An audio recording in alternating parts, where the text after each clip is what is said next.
another episode of Confidence According to. Today I am joined by Lelemba Phiri. And she is a writer, she's an award-winning educator, she's a keynote speaker, and she's passionate about development, and specifically development of women. So first of all, thank you so much for joining me here and giving us your time and attention here. Thank you so much for having me. Thank you. So tell us, you've got all of these many hats that you wear. How did this all get started? That's a big question, I guess.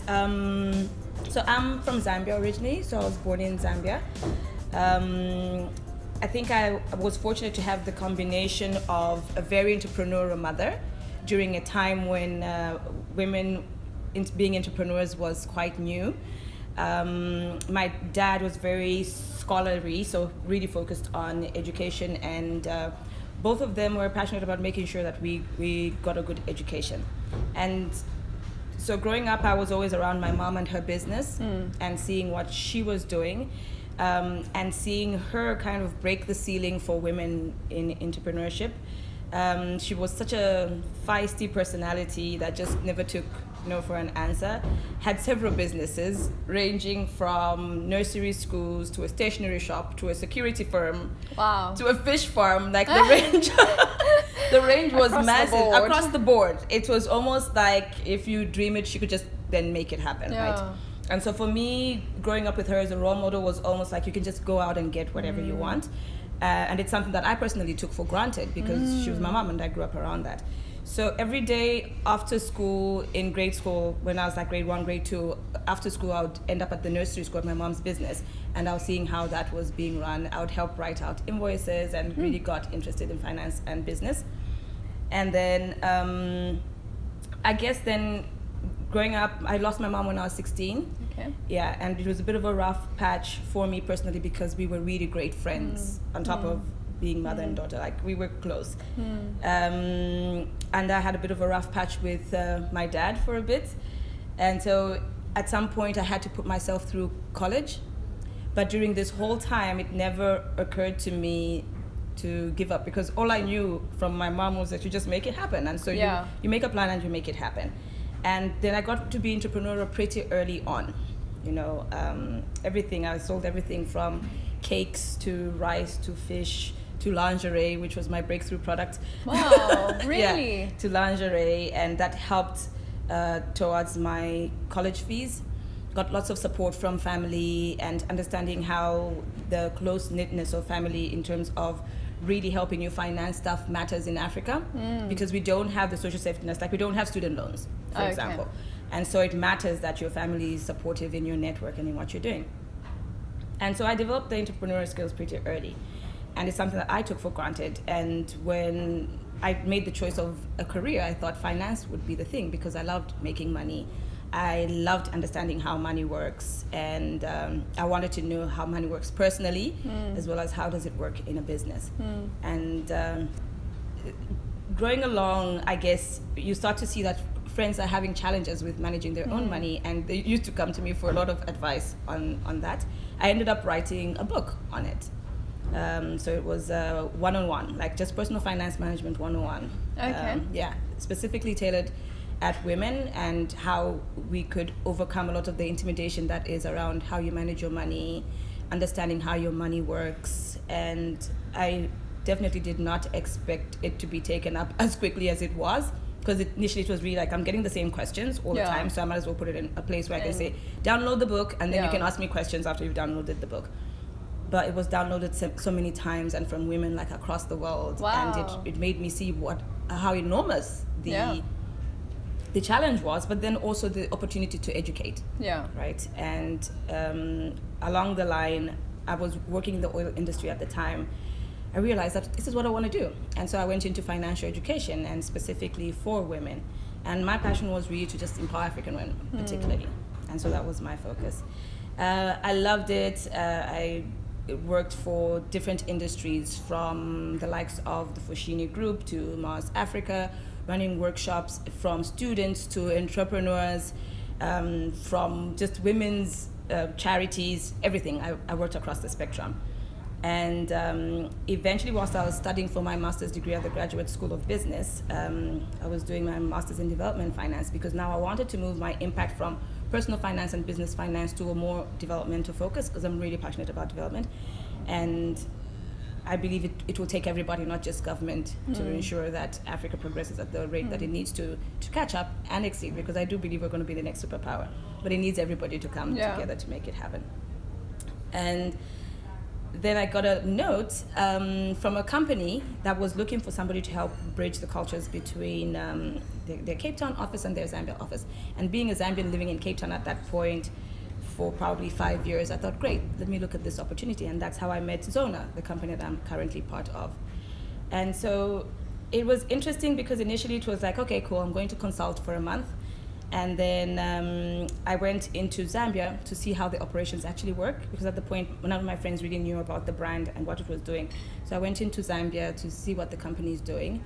And Zoona provides financial services in communities. So they work with community entrepreneurs to enable them to provide financial services to their communities. So this is done on your mobile phone, so it's pretty easy and accessible for the community entrepreneurs.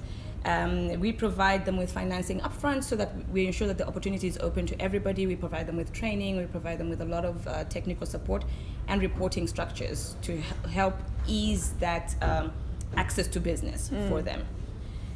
So when I got into the field, I think I had taken a lot for granted. You know, when you see a business on paper, it's something completely different from when you get into the field.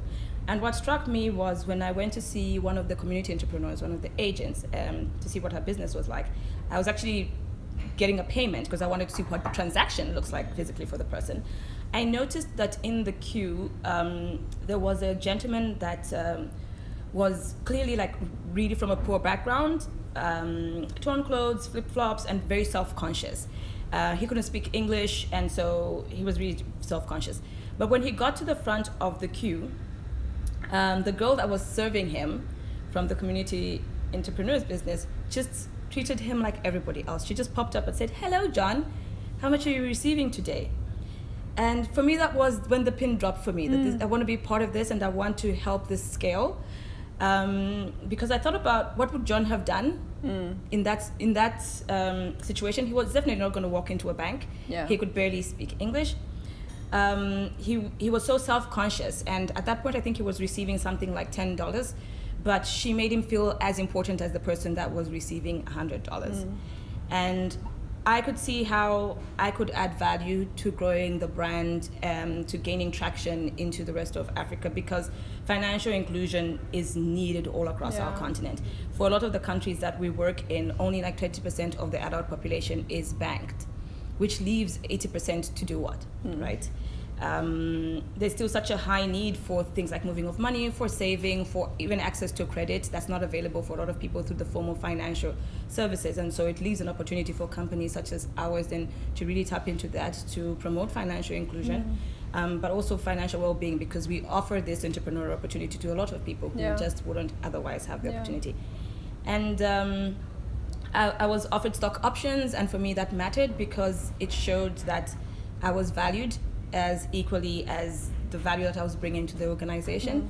And that's how I got on board. Okay. And it's been a 5-year journey since. Wow, sure. And it sounds like, it's been quite an intricate journey, but it sounds like you've kind of had a clear vision of what your impact in this world was going to be from an early age. And I think that's a gift that you have been given. And then when it comes to money and people's relationship with money, and you've just described that beautiful story there, oftentimes money can be the source of somebody's lack of confidence. Yeah, true. Why do you think people generally, and do you experience that people are generally not confident when it comes to their finances or dealing with money, and how can that be addressed? Yeah, I think it's a general issue. I think it's more prevalent with women. Okay. I do think that the language of money has been exclusive, just like the language of medicine or the language of law, right? And for me, my focus has always been, how do we simplify this language that it's accessible to everybody? For example, if somebody just says, I need to see your income statement, somebody would be really threatened, like, oh my gosh, I'm not really sure what that's supposed to be. It's really about the money that's coming into your business and the money that's going out of your business. So how do we simplify the language that is a lot more accessible? And so when I did all of my financial education, that was my focus. If you read my book on personal finance, it really just breaks down a lot of the jargon to make it accessible, which then builds confidence, because then you're not being spoken at, you can join into the conversation and really understand what is happening. A lot of the times, like we've had financial advisors, my husband and I, who when we're having conversations with them and we're discussing something about our finances, they would say, oh, Lelemba would understand being she's in finance. You know? Yeah. It doesn't help anybody's confidence. My husband is equally financially educated as I am, and so we always kind of laugh at that. It's like, that's really condescending. But so you can understand how condescending that is and how that would impact somebody's confidence. We're both equally financially educated, and so we laugh about it, but it's very real in terms of how it impacts people's confidence outwardly, you know. Yeah. Absolutely. And so it's just about changing the conversation around it. It's changing the conversation. It's putting it into terms that everybody can understand. If you can understand money going in and money going out, you see that as a business person, so it shouldn't be intimidating then to talk about your income statement. Yeah. And who are the kind of clients that you're typically then dealing with? Okay. So in our business, we deal mainly with people at the bottom of the pyramid still, because they've been traditionally excluded from the formal financial service. And so it will be predominantly lower education, lower income. As we've grown our product range, we're starting to break into the different markets. But because we started predominantly with that market, it has meant that even our language has to be easy and accessible and easy for them to understand.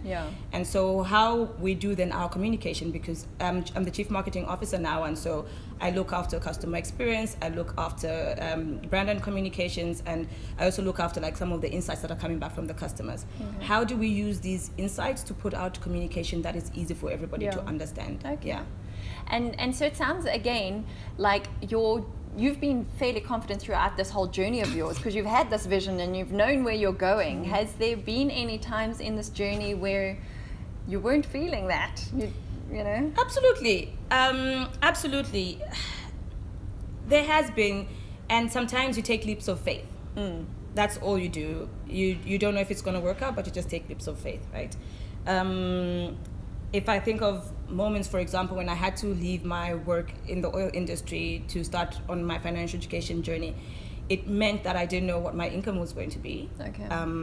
But I just believed in what I wanted to do and the impact I wanted to create. And it was a leap of faith. And so it didn't pick up immediately. You know, it took a while, and then your reputation from the work that you're delivering starts to go around, and then you start to get invited instead of putting out a lot more marketing about yourself. So then that helps to start again building back the confidence. Another example is when I was joining the Zoona team. From building your own personal brand, it's a different ball game to then building an organizational brand, you know, and thinking through, what does that really mean for me? Do I personally just disappear as part of the organization? And it takes a lot of, I guess, internal work to think, what do I want to achieve? And I want to achieve impact. And if I'm part of a bigger team that are moving towards the same mission, I think we can make it happen a lot more efficiently. And so, of course, I've had moments when I'm not confident. And you look around your support structure to help you and to remind you who you are. And I suppose there is a lot of your identity then wrapped up in that solo mission that you were on versus this team approach. And being able to bridge that. But you're still doing a lot of your own work as well, what you were doing before doing your speaking and that. Yes, I still do speaking because it matters that the messaging that we're taking out and that we're trying to put out into the world is seen in different areas, right? So, for example, it matters to me the area of artists, for example. So I teach on a course for negotiation, presentation, and selling for artists. Both my kids are artists. Oh, wow. And so from a mom that's coming from like a business background, it's like, oh, how did I have creatives? Like, how did I end up with creative children? But you realize they're living different lives from when I was growing up, and that the whole reason, my husband says, the whole reason we've worked so hard is so that they have options. Yeah. And so with them having options, how do we empower them that they can then make their talents a sustainable business, for example? And that put me on the journey to supporting, that's so beautiful. creatives, So. Oh, and that, for me, that speaks to me directly, because being a photographer, being a creative, and then the finance, that is a dirty word. Correct. That's an F word that I don't like to say, you know. I know. And it's such a sequence like that you see throughout in the different people who are in the creative arts, right?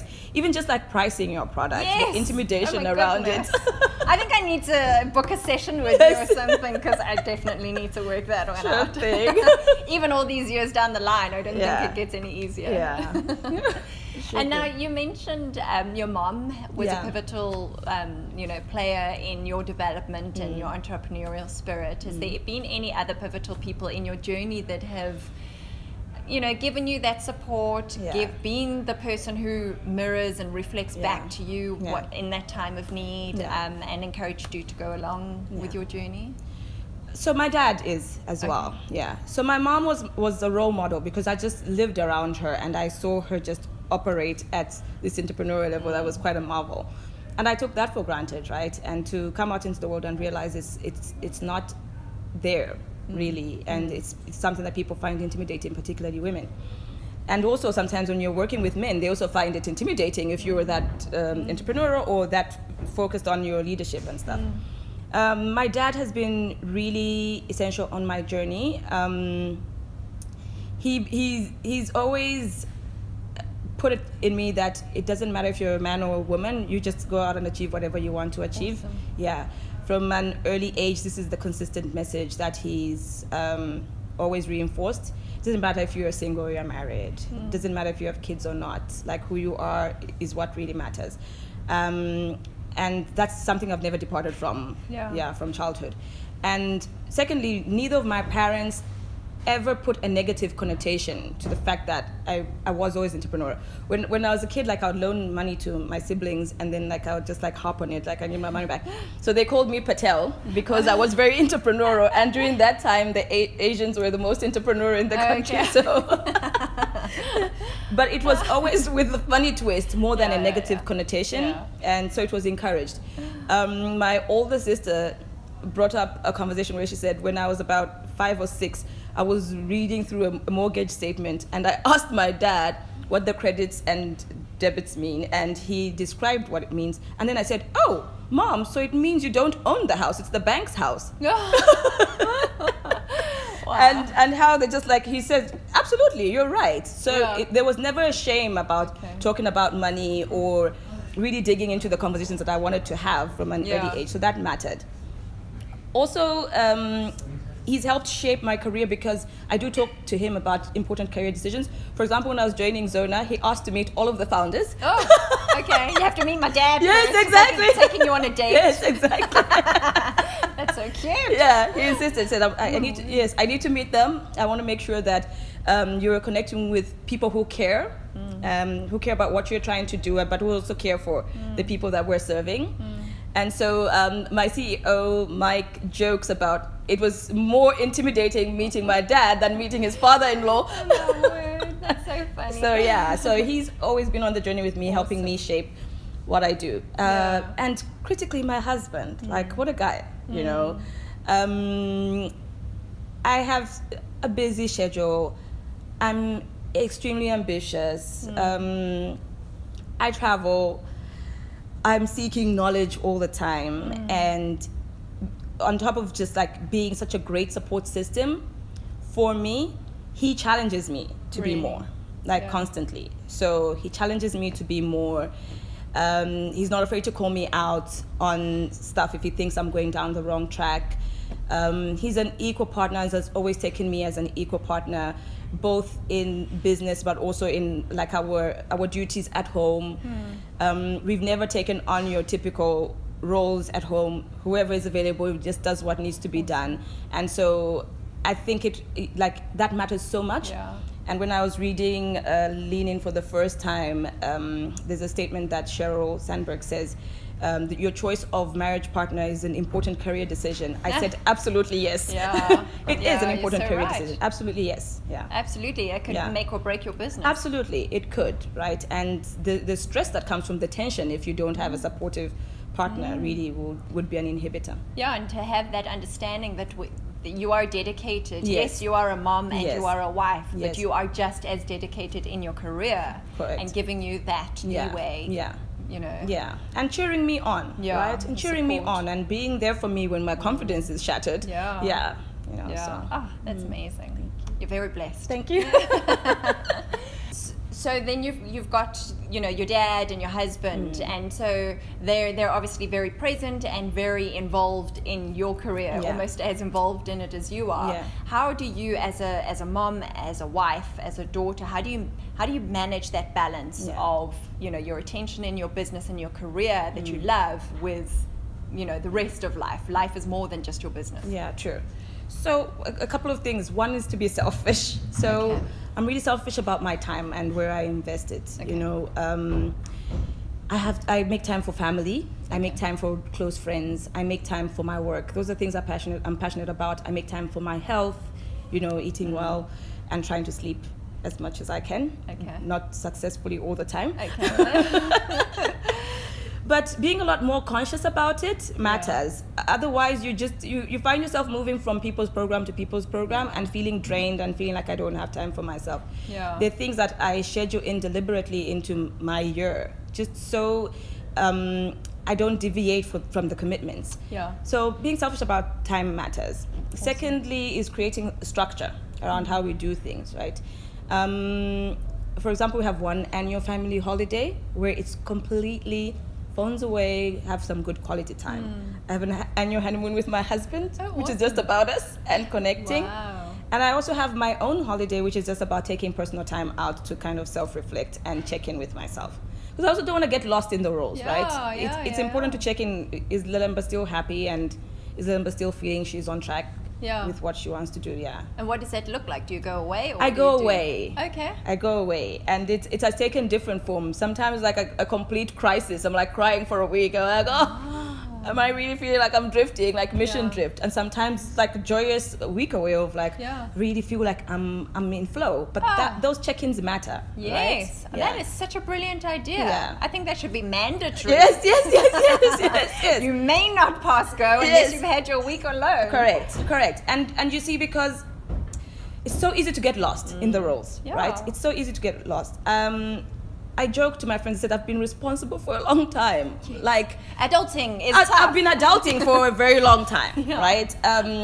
The moment I was out of my dad's house at 23, I was living with 6 people that I was supporting. I've been responsible for a long time. Yeah. And so it's very easy to get lost in all of it. At work as a leader, there's a lot of dependencies. There's people looking up to you. I'm adulting a lot. And so it's important to just take that time out to check in with myself. Oh, beautiful. Yeah. And 3, support. Just accept help. I think women particularly, we just put a lot on ourselves trying to be superwoman and thinking we will save the world. I take support from everybody. Right now, somebody called and said, do you want your boy to come for a sleepover? I'm like, yes. Thank It's you. holiday season. I He's don't on know. his way. Exactly. Then I don't know what to do with them the whole Yeah. 8 weeks. So it's like, do you want him to come for a sleepover? I said, absolutely. So I take help from Yeah. everywhere. You know, Yeah. we've got a great nanny that helps us out. Take help from anywhere and Yeah. don't be too picky. In where I come from in Zambia, like it takes a village, literally. Yeah. And my parents were not the ones that were like primary caregivers of us growing up. It was my Aunt Mercy who took care of us. My sister Harriet played a big role in like being a guide around us. And so I've never put the expectation on myself like I'm the sole person to provide value systems and wisdom to my children. I will correct them when I see them, but everybody's there to help. Part of it. Yeah. Oh, that's beautiful. Yeah. And so on an average day, how confident would you say you are, ranging from 1, not confident at all, and 10, got this, totally confident? Jeez, that's a tough question. Yeah. So I'll go for a 7. Above 5 because I've learned to be kinder to myself. I Okay. think when I was young, I probably would have said like 5, 4, but I've learned to be kinder to myself, and to be easier on myself, and to know it's a journey. Yeah.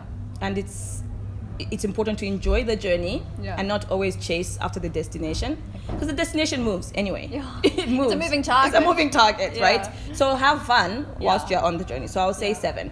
And why not higher is because I'm always open to learning. I'm open to failing. I'm open to mistakes. I don't ever think that I'm infallible, and so I leave that room to learn. Okay. And on days where maybe the mark drops When the mark a little drops. bit lower, what do you do to get yourself back up to your average? I count my blessings. Yeah, I think gratitude as a way of life matters, because there's always so much that we have around us that's easy to take for granted. I've got a great husband. I've got wonderful kids. I've got really amazing friends who, some of them have been friends with me for my whole life, right? Wow. And not everybody has that. Yeah. You know, I live in a good neighborhood. I have a good house. I eat food every day. So counting my blessings matter.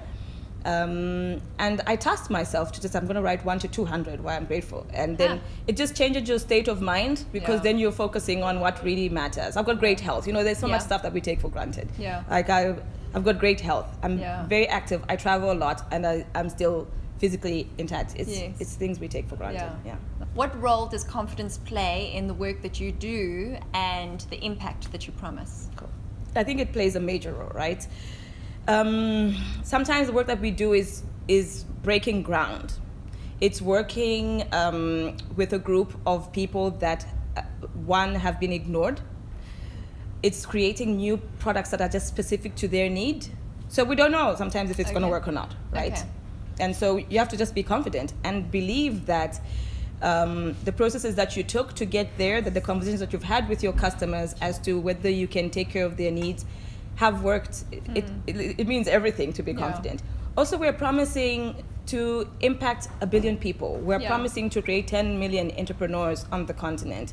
Those are big asks, and it's really ambitious. And so we have to back ourselves then, which means that daily, even with the pitfalls, how do you create a way of picking yourselves up as a team with all of our individual issues and our personality traits and our different confidence levels on different days? How do we support each other to ensure that we're remaining on track? And that has mattered, and I'm really fortunate. It's a great team that we have, and it's people who are passionate about what we do. The founding team were born in Kitwe, Zambia, same city as me, and so in terms of believing in what we do and knowing what the challenge is on the ground, they understand that. Our CEO is Canadian but worked in development in Africa before he joined the team, and so he understands what's going on. I could speak thousands of stories about everybody who is on our executive team and everybody who's in our team, but it matters to believe in what we're doing, and so that requires a lot of confidence. Absolutely. When your why when your why has to be strong. Absolutely, that can guide you. You mentioned earlier that women have a tendency to not be financially literate or confident. Why do you think that is? And then if a woman is wanting to get her financial affairs in order, what would be the first 3 steps that you would advise she do? Cool. So it is a common theme that it's more women feeling not confident around money. I think just traditionally the roles that women have played versus men put us in that position, but also, as I alluded, the language also sometimes can be intimidating. And in terms of steps, I think number 1 is to just start educating yourself. Like with the internet now, we've actually got no excuse, right? And find easy reads. What can help you just get on the journey of getting comfortable around what the terms mean. Educate yourself. I think compared to the women in the 60s even, let me not even go further, the women in the 60s even, we've got so much access to information, right? And so start to educate yourself. 2, I really am for saving. Nothing quite like just having a little bit of money. That builds your confidence. When I'm recruiting, I see such a common theme between when you're recruiting women and when you're recruiting men. the simple question of what is your salary expectation tends to send women into like an unconfident spiral often. Wow. I've gotten answers ranging from, I don't know, what are you offering, Ooh. to anything. Oh. Oh. So like disempowerment to desperation. Correct. Okay. Correct. And I find it like, wow, Yeah. it's upsetting, and you can understand from various backgrounds where that would be coming from. Whereas a guy would just kind of like, oh, 20K, or upfront, like, okay. Damn. Yes. Like, not quite for this role, but still the confidence. Yeah, well done. Yes, 10 yes, points yes, for that. yes. You know, but the confidence levels are different. But I think it helps when you do have some money of your own to build your confidence and to start to feel your value increasing. It starts with you saving. It starts with you then starting to get into investing a little bit. It starts, growing your wealth. It helps you to then be a lot more confident to ask for what you're worth and your value. Okay. And 3, I think it's increasing your value as an individual helps you to be confident. And sometimes that means just taking one step at a time, right? Try something. You know, start selling a little product on the side. Start building your confidence around that I can do it, you know. So, but that helps increase your value because now you know something different from what you knew yesterday. You know if your pricing of your product is right. You know if how sometimes it can be tough to get customer feedback. But all of that contributes to the value that you bring into the world, also to an organization when you're presenting yourself, right? Yeah. And that self-worth. Yeah. And being able to show up with that. Correct.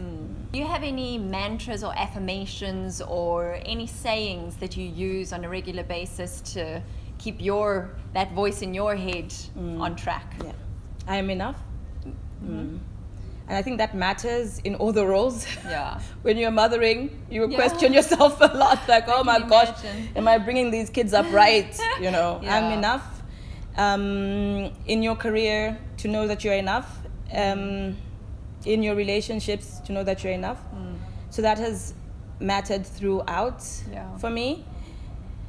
And also that another one that I love is that I can, you know. So if I'm feeling inadequate about something, I can correct that. I'm not disempowered, you know, so I can. You can. Yeah. And are there any books that you've read that have been really pivotal in your personal journey of transformation? Wow, that's a big one. Like, I'm a massive reader. Yeah. You come into my Any that stand out? Any that stand out? Yeah. Think and Grow Rich. Yeah. Napoleon Hill. In terms of really understanding money and at all levels, you know. Yeah. Rich Dad Poor Dad at a tactical level for money, and Cash Flow Quadrant, those two together. Robert Kiyosaki. Let me think. Lean In when it comes to women leadership. Sheryl Sandberg, absolutely loved it, and I was like yesing throughout the whole book. Yes. You're like with one hand. Yes. Hallelujah. You know, like preach. Yeah. When it comes to like women leadership, that has mattered. Let me think. And then Roger Hamilton's Your Legacy, Your Wealth. When it comes to knowing what type of entrepreneur you are. The wealth dynamics. What kind of entrepreneur you are. And it's made the journey so much easier. Yes. For me, because it cut out a lot of the noise in terms of what to try and do. Yeah. You know, I realized... Play to your strengths. Yes, play to your strengths. I realized, for example, that share trading is not going to be my thing. I neither have the patience nor the time to sit and watch the stock market going up and down. And so that helped for me clarify why. You know, like who am I, and naturally then what do I gravitate to when it comes to entrepreneurship, and to be okay with that, and to forgive myself for not being great at other things, and therefore to look for complementary people who will help me cover those things. And understanding that everybody's a different flavor. And that doesn't make one flavor better than the other. So how do all the flavors then contribute to making a great picture? Awesome. And so when it came to joining a team, it was with that appreciation and understand that I'm not going to be everything myself, and so how do I find these complementary people and personalities to help on the mission? How do you celebrate yourself on a regular basis? Cool. So I have my one annual holiday, my solo annual holiday. In between, I have indulgences. I sure just treatments just to be kind to my body and to take that time out. Now, morning routine is very important to me. I hold my morning routine as sacred time for me to start the day. Now, I don't have kids, so I can do that. How do you start your every day? Do you have any specific routines? I used to Okay. be very religious about my rituals. What resulted was beating myself up when I'm not sticking to them, and so I am so much easier on myself. Some mornings, so my kids get picked up by a school shuttle. Okay. So some mornings they will remember to say good morning. Okay. So they start off my day with big hugs, which is beautiful because then I'm just kind of like anchored in love for the rest of the day. Yeah. Some mornings they don't. So which is like, okay. Yeah. And then I'm now sending text messages, how are you? Because they've gone off to school. Yeah. But one thing that is constant is just being present and saying thank you. So I say a prayer, and which is just focused on gratitude.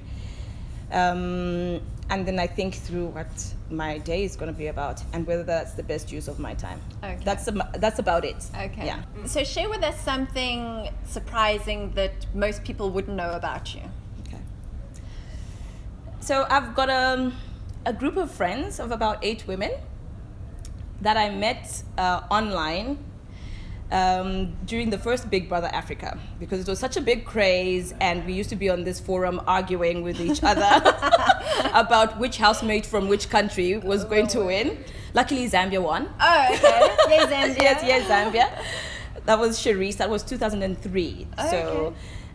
Then after that died down, we were like, so what are we going to do with our time? Because we actually spent a lot of time arguing, and we decided to exchange email addresses. Yeah. And then it moved from email to Facebook to WhatsApp. Yeah. We talk every day. Wow. They're such an important support system in my life. my word. I have visited them in all of their countries. Where are they? Since in the UK, Uganda, Oh, my goodness. Nigeria, Ghana, Kenya, and so they're really like my family, but it all started like in a very weird way. And I think people found it really strange. Like, how do you even travel to go and see this person that you've never even met? But the friendships that we had developed. In fact, the first time I came to South Africa was because of one of Wow. them. Yeah, and then I made the decision to move to South Africa. That's beautiful. So, yeah. And doesn't that just speak to the value of being connected to other women? Absolutely. Hey? I can never overemphasize Yes. how that matters, Yes. right? How that matters for everything, because we have seen each other through sometimes divorces, through loss, through wins. Wow. And knowing that you have people who are rooting for you, knowing that you have people who are going to course correct you sometimes when you're going down a wrong route, who are really invested in your success, it matters. It's everything. And I always kind of like laugh at the fact that people say, oh, it's hard for women to work with each other, support each other. That's not true. No. It's never been a theme in my life. too. And I think for the longest time, it matters what you're putting out into the world for what you Absolutely. expect back, right? Absolutely. Yeah. What you bring to the table is what, Absolutely. or that saying is Yeah. what you look for is what you'll find. Correct. So if you look for cattiness and bitchiness, that's what you'll you're going to find. get. Exactly. And if that's what you're putting out, then that's what Yeah. you're going to get back. Yeah. They've been an amazing support system for me. That is wonderful. Oh, I think every girl needs to have their posse, Yes, yes. on speed dial. Yeah. Last year, in fact, like during New Year's, 2 or 3 of them actually traveled, and we're in Cape Town, had holidays here. So it's just like, our kids have grown up Divine. together now, it's All it's thanks beautiful. to Big Brother All Africa. thanks to Big Brother Africa. One day, your magnificent life will come to an end, as all of ours Yes. does. What is the legacy and impact that you want your life to have had? What will you leave behind? Yeah. I want that through my sharing, which I do a lot, and through my work, that women leadership and African women leadership moved leaps and bounds forward. That's my passion, and that women were economically empowered through the work that I do, and that they gained greater levels of confidence in themselves because of what I do. And what does confidence mean to you? Confidence means believing in myself. Confidence means being able to get up and roll with it when you're knocked down. Confidence means being okay with celebrating myself. And confidence means trusting in my mission and that it brings value to the world. That's beautiful. And lastly, if people want to find out more about you, about how you can help them directly, where can they find you online? Cool. So I'm all over social media. And my handles are all easy. It's at Lelemba. So At Lelemba. Yes. Okay, Yeah. awesome. Fantastic. Thank you so much for coming and spending your time here and sharing so beautifully. I've really enjoyed listening to you and learning from you. And thank you for having me. My pleasure. Thank you. And thank you for everything that you're doing for women. Thank you. It's such an important mission. Thank you very much. Awesome. So there you go, that's it, another episode of Confidence According to. Please do go follow Lelemba online and I'll see you again on the next episode.